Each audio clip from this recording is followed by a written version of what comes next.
Listen in Colour. Hi everybody, welcome to Listen in Colour with me, Rachel Walker-Mason. We are back to some more of The Warning because the last one oh my God, I loved that performance. How talented are these girls? Incredible. And your response has been amazing. And I am so grateful for all the information you've given me. So now I know their names. I know they're Ali, Dany, and Paul. And my husband and I even looked up like touring dates because we were like, we want to go and see them. I want to go and see them. And it turns out they're supporting Youngblood, but there was only one ticket left. And so we couldn't decide who went out of us. So alas, we are not seeing them. I'm quite upset now. But to make up for it, I'm going to watch another of their videos and enjoy that instead. So here we go.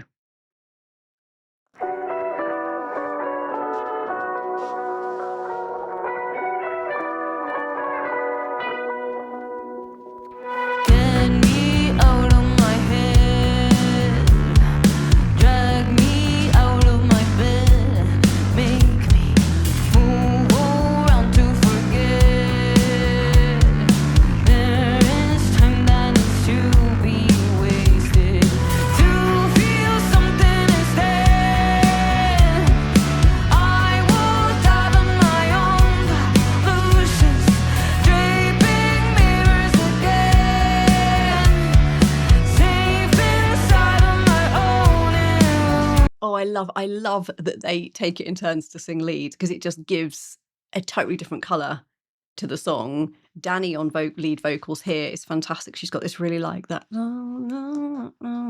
really laid back like swagger to her voice.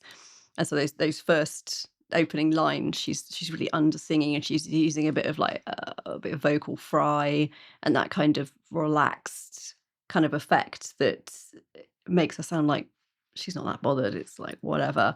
And then she gets more into full voice here and she's got more growl and more presence. And it's really cool. Just in the first few lines of the song, you already get a sense of where it's going to go, where it's going to build to.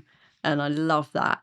The other thing I love in this is Ali's bass playing. I don't know what it is with her bass sound, but it's like a big, like dirty bass sound. And I love that. That is my favorite kind of bass of all time. Yeah, there's like a heavy kind of grungy, like dirty bass sound. And I love that Ali has that sound here. There's a really dense sound to this band, even though there's only three of them.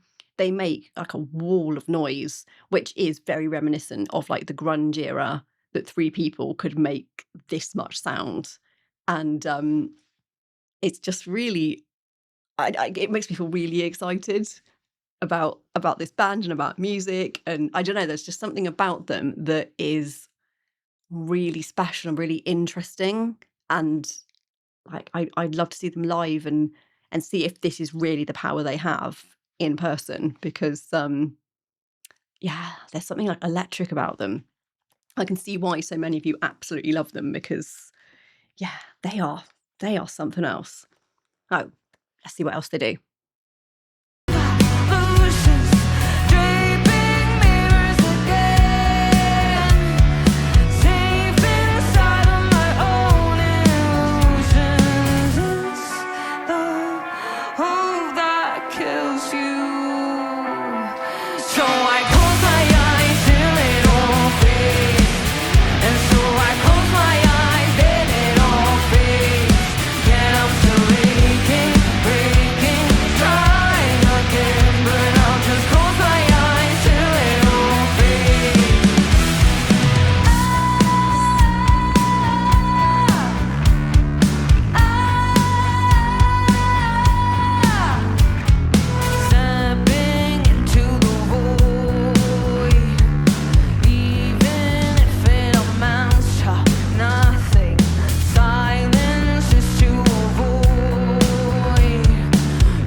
Oh, they're just like, that chorus was fantastic. And then having Paul coming in on those kind of bits from the drums, like, oh my God, they are so talented, and they tick all the boxes of being a fantastic singers, fantastic writers, the way they play their instruments, but also they are incredibly beautiful and just know exactly how to perform. Like some people just have that ability where they're just natural stars and they just are. But the music is always at the forefront, and they like no one can possibly say that they're pretty but not very talented. Like their talent goes before anything else.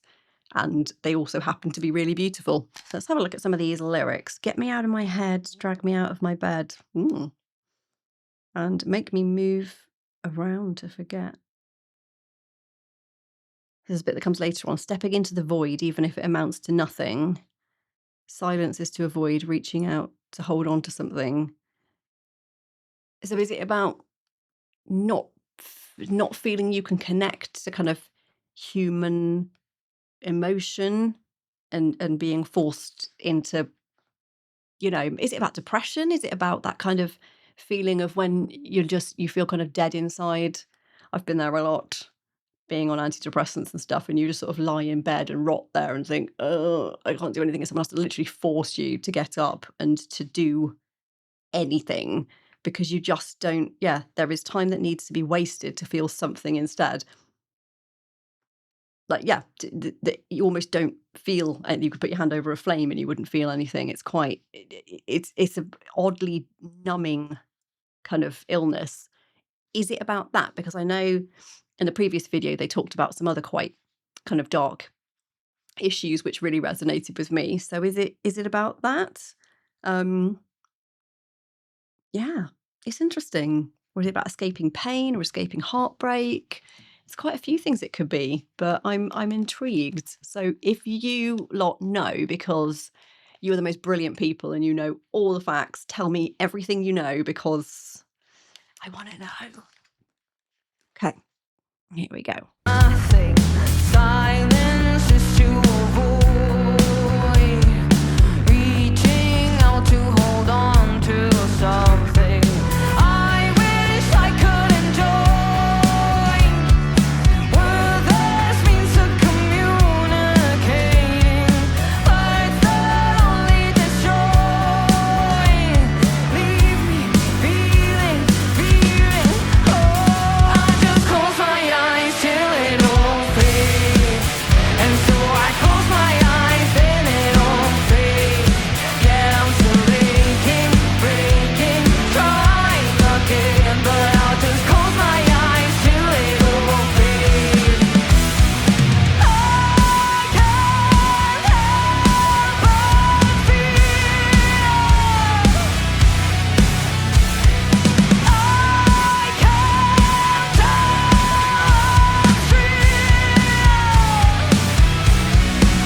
Oh, that's fantastic. It's just, I love the colours in their voices. So Dany going into the I can, like she's gone from quite a light, breathier tone to like a fuller voice, and now she's here in like the full belt kind of sound, and she actually adds some constriction kind of to it, so she gets this kind of gruff bit in her voice as well. It's not quite as far as like screamo, but a little bit of that kind of raw edge to it, which is always really exciting when someone puts that in a healthy way. Like she doesn't sound like she's hurting herself, but it just adds this texture to it that feels more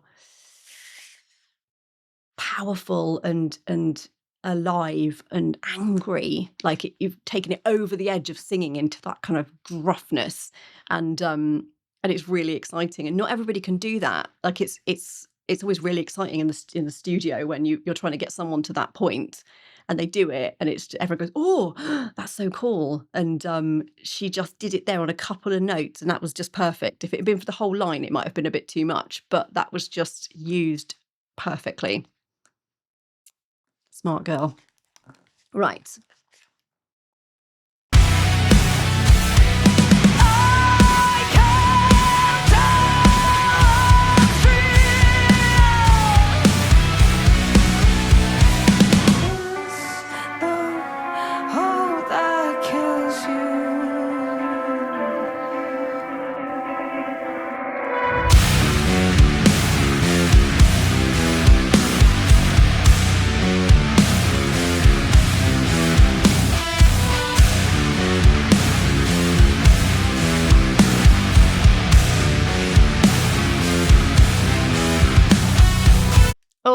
they just did one of my favourite sections, which I always get so excited about this. I don't know what it is about this, but it just, a breakdown section where the drums go at half speed makes me so happy.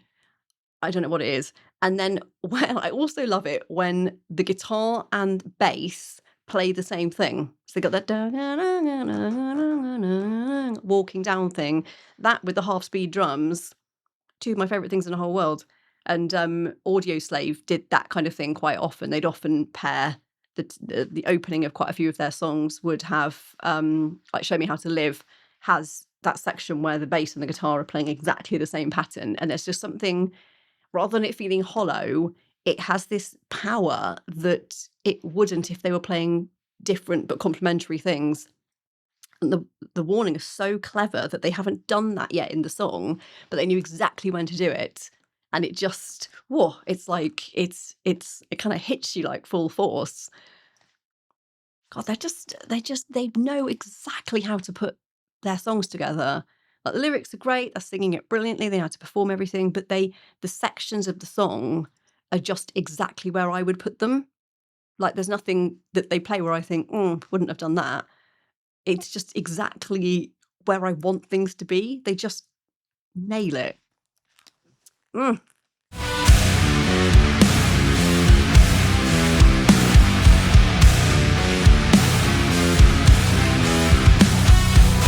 my eyes till it all fades, and so I close my eyes, then it all fades. Yet I'm still aching, breaking, dying again. Close my eyes till it all fades. Close my eyes till it all.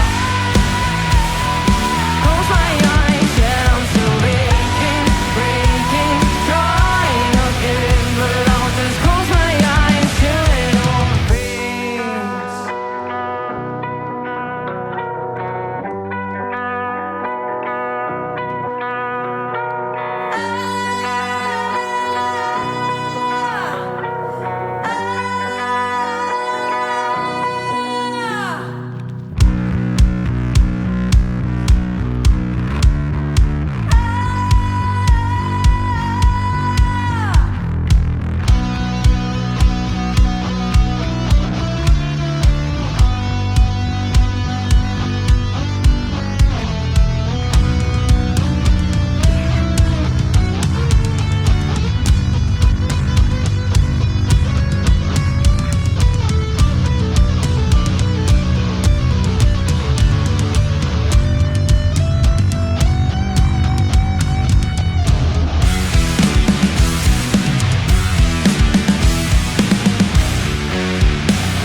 Wow, I was not disappointed. That was so good.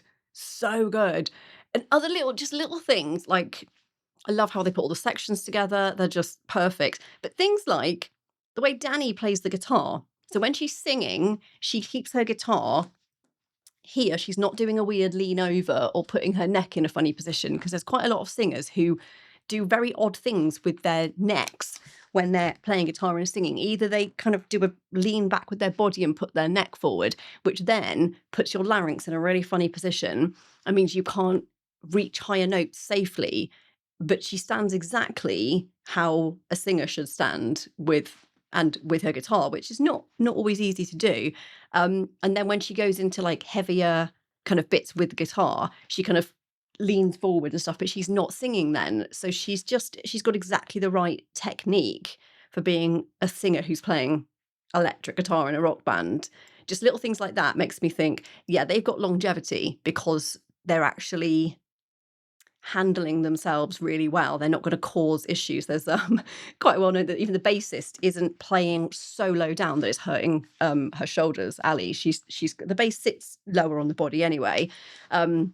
But there's quite a famous story. I think it's the bassist in Level 42 who plays the bass so low it's almost like at his knees, and his chiropractor is just despairing of him because he's got like a hunchback now because he plays in such a funny position, and he's always leant forwards like that, and it's caused loads of problems over his life because that's how he chooses to play, whereas Ali is playing in a much safer way that's not going to put pressure on different parts of her body. And just little things like that, working in the industry and seeing people go through burnout and just body damage from not doing things correctly, it gives me a lot of hope for these ladies because they are going about things in the right way. And hopefully that means they're going to have a really long, successful career.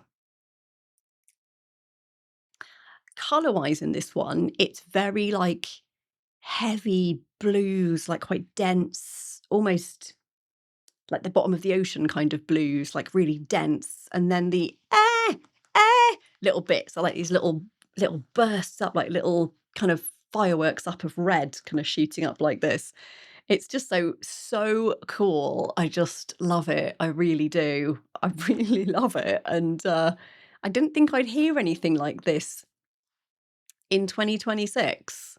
Like I thought that era was kind of done and we just get kind of slightly crappy fake versions of that now, if we get it at all. But no, these ladies feel like the real deal. And it's like having the 90s back, but in a really good way.